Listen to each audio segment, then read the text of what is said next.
મિત્રો, હું તમારા સાથે આજે એક બહુ જ શોકિંગ વાત શેર કરવા જઈ રહ્યો છું.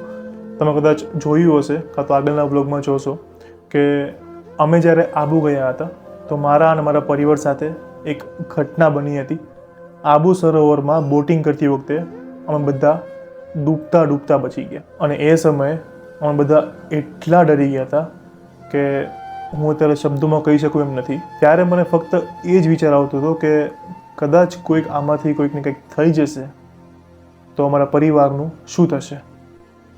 એટલે હવે છે ને મારે આ જોખમ, આ રિસ્ક હવે લેવું જ નથી, કારણ કે મારે છે ને હવે મારા પરિવારને છે ને સિક્યોર કરવું છે. શું તમને ખબર છે કે આપણા ભારતમાં દર કલાકે 19 લોકો અકસ્માતમાં મૃત્યુ પામે છે અને આ જે રેટ છે ને દર વર્ષે વધતો ને વધતો જ જાય છે.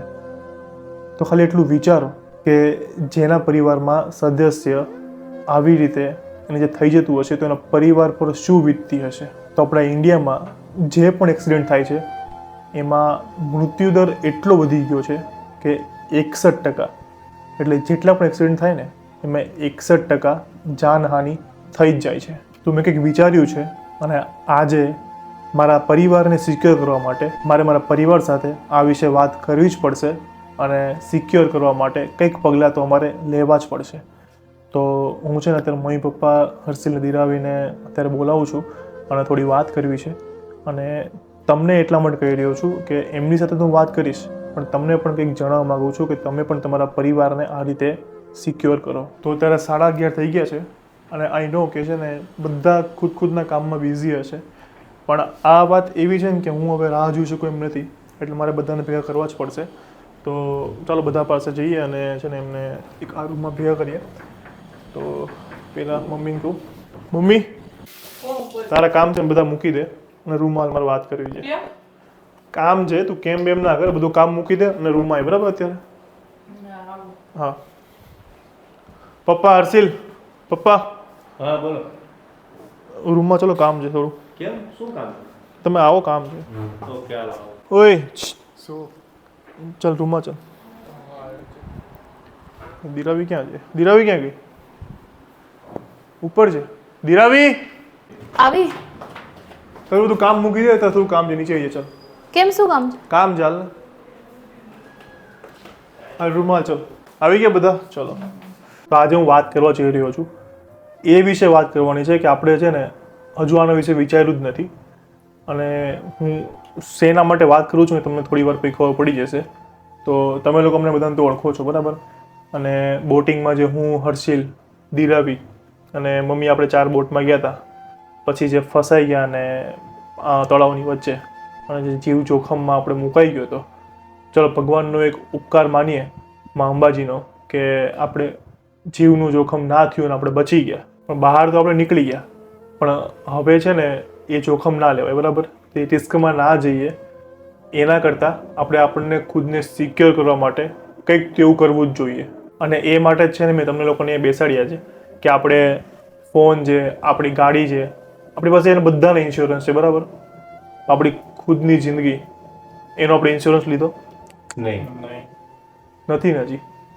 તો એ જ મેન છે કે આપણું જીવ જ પહેલાં મેન છે. આપણે હશું તો ગાડી ને મોબાઈલ ને બધું વાપરી શકીશું. સાચી વાત. અને આજકાલનો સમય કેવો થઈ ગયો છે કે ગમે ત્યારે કંઈ પણ લોકોને થઈ જાય છે. નાની નાની ઉંમરવાળા છે ને એને એટેક આવી જાય છે, બરાબર? તો હવે કદાચ કોઈક પરિવારના કોઈ પણ સભ્યને એવું થઈ જાય તો પરિવારનું શું થાય? ભગવાન ના કરે, કંઈ ના થાય, પણ કદાચ થઈ જાય તો આખો પરિવાર તૂટી જવાનો. એટલે આપણે છે ને આ વસ્તુ તો કરવી જ પડે. અને બધા સાથે વાત કરી રહ્યો છું તો એની સાથે છે ને રેકોર્ડિંગ પણ એટલા માટે કરી રહ્યો છું કે બધાને તો સમજાવું છું, પણ તમને પણ છે ને આ એક વાત માટે સમજાવું કે આ વાત ખૂબ જરૂરી છે. આપણે આપણો ઇન્સ્યોરન્સ તો લેવો જ જોઈએ. હવે એ છે ને ટર્મ ઇન્સ્યોરન્સ છે, બરાબર? ટર્મ ઇન્સ્યોરન્સ શું વસ્તુ છે કે માણસનું મૃત્યુ થાય ને એના પછી અમુક રકમ હોય ને એ એના પરિવારને મળે.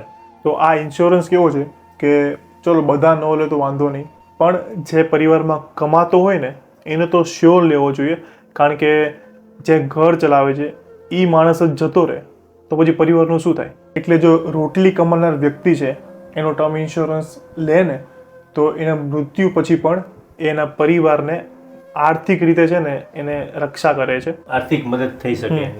અને એ ખરાબ સમયે એ નુકસાનના સમયે આર્થિક રીતે છે ને ટેકો આપે છે. હા એ તો સાચું દીપ, પણ વીમો છે એ આપણને આર્થિક કઈ રીતે મદદ કરી શકશે?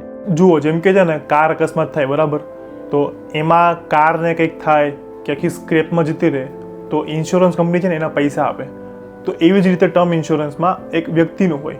વ્યક્તિનું કેવી રીતે હોય કે વ્યક્તિને કંઈક પ્રોબ્લેમ થાય કે એનું જે મૃત્યુ થાય એના ગયા પછી જે અમુક રકમ હોય એ પૈસા છે ને વીમા ઇન્સ્યોરન્સ કંપની હોય એ આપણા પરિવારને પૂરા પાડે. જેમ કે કેવું છે કે મારો હમણાં એક મિત્ર હતો બરાબર, અઠવાડિયા પહેલાં જ છે ને એમના પિતાનું મૃત્યુ થઈ ગયું. હવે ઘરના કમાવાવાળા એના એક બસ એના પિતા જ. વિચારો એના પર કાર લોન, હોમ લોન એ હતું, તો હવે ભરશે કોણ? એમના પિતા તો મૃત્યુ પામ્યા અને મારો જે ફ્રેન્ડ છે એ હજી એટલો સેટ નથી કે આખું એનું ઘર ચલાવી શકે. તો આપણે ખાલી એટલું જ વિચારીએ કે એના બદલે જો એમણે એના પપ્પાનો ટર્મ ઇન્સ્યોરન્સ લીધો હોત તો બીજી બધી જે પરિસ્થિતિ છે એમના પર ઊભી થાત ના થાત ને. હા, એ વાત સાચી છે, કેમ કે એમના મૃત્યુ પછી એમના પરિવાર સાવ તૂટી જશે. એટલે આપણે વીમો લઈ જ લેવો જોઈએ કે આપણા મૃત્યુ પછી આપણા પરિવારને કોઈ તકલીફ ના પડે. પણ આ વીમાવાળા પૈસા કેટલા બધા લે? પૈસાનું આપણે શું કરવું?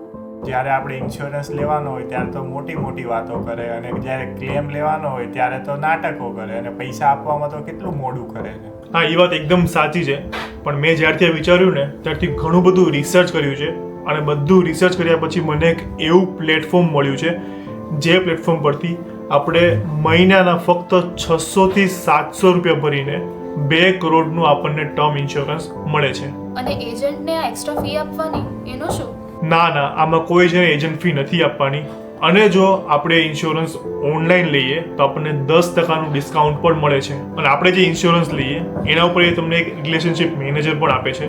તો એ મેનેજર 24/7 તમને કોઈ પણ પ્રકારની પ્રોબ્લેમ હોય, સમસ્યા હોય તો તમે એને પૂછશો, એ તમને એનું નિરાકરણ લાવી આપશે. અને આ ઇન્સ્યોરન્સ 59 જેટલી ગંભીર બીમારીઓને છે ને કવર કરી લે છે. આપણે ઇન્સ્યોરન્સ ઓનલાઈન લેવાનો કે ઓફલાઈન લેવાનો? ઓબ્વિયસલી ઓનલાઈન, કારણ કે આ 1000% છે ને વિશ્વાસપાત્ર છે. 50 કરતાં પણ વધારે વીમા પાર્ટનર્સ અને એકદમ વિશ્વાસપાત્ર હોવાના કારણે બધા જ લોકો આમાંથી જ વીમા કરાવે છે. તો તમે બધા જ કહો કે હવે આમાં શું કરવું? હા, હવે એમાં શું આપણે વિચારવાનું હોય? હવે વીમો લેવો જ પડશે. તો ચાલો હવે આપણે વીમો લઈ લઈએ. હા પપ્પા, આજે જ છે ને હું બધાનો આપણો ઇન્સ્યોરન્સ લઈ લઈશ, કારણ કે એ આપણા અને આપણા પરિવાર માટે એકદમ બેસ્ટ છે. અને મારા વ્યુઅર્સ જેટલા છે જે લોકો મારા વિડીયોઝ જોવે છે એ લોકોને પણ એક જ રિક્વેસ્ટ છે કે તમે પણ ટર્મ ઇન્સ્યોરન્સ લઈ લો. બધા માટે નહીં તો કાંઈ નહીં, ઇફ થઈ શકે તો જે કમાનાર વ્યક્તિ છે એના માટે તો ટર્મ ઇન્સ્યોરન્સ લઈ જ લેજો. કારણ કે આપણે આપણા પરિવારનું જે ભવિષ્ય છે એને જોખમમાં ના મૂકવું જોઈએ. અને ઇન્સ્યોરન્સ એવી વસ્તુ છે કે જેટલો જલ્દી લેશો એટલો જ તમને સસ્તો પડશે. અને હું જે પ્લેટફોર્મ વિશે વાત કરી રહ્યો હતો એની લિંક તમને મારા ડિસ્ક્રિપ્શનમાં આપી દઉં છું. તો એ ડિસ્ક્રિપ્શનમાં લિંક પર જઈને ક્લિક કરજો અને જે પણ તમારી ઇન્સ્યોરન્સ પોલિસી છે એને ચેક કરજો. તો આજે જ ઇન્સ્યોરન્સ લો અને તમે તમારા પરિવારને સુરક્ષિત કરો. તો બસ આ જ કારણ હતું આજના વિડીયોનું. મારે જે ઘટના બની હતી એનાથી હું છેલ્લા 2-3 દિવસથી સખત ટેન્શનમાં હતો. તો બસ આજે એમ થયું કે નહીં, મારા જે દિલમાં હતી એ મેં બધી મારા પરિવારને વાત કરી લીધી છે અને આજે એક સ્ટેપ લેવાનું હતું, બસ એ સ્ટેપ લઈ લઉં છું. એટલે હવે મને એક સિક્યોર ફીલ થશે કે નહીં, મારો પરિવાર હવે સુરક્ષિત છે. અને વિડીયો બનાવવાનું કારણ પણ એ જ હતું, નહીં તો હું વિડીયોને બંધ રાખીને પણ આ વાત કરી શકતો હતો. પણ તમને લોકોને, કારણ કે તમે લોકો પણ મારું એક ફેમિલી જ છો, તો એટલા માટે એક સજેશન આપું છું કે પ્લીઝ બની શકે તો ઇન્સ્યોરન્સ જલ્દી લઈ લેજો.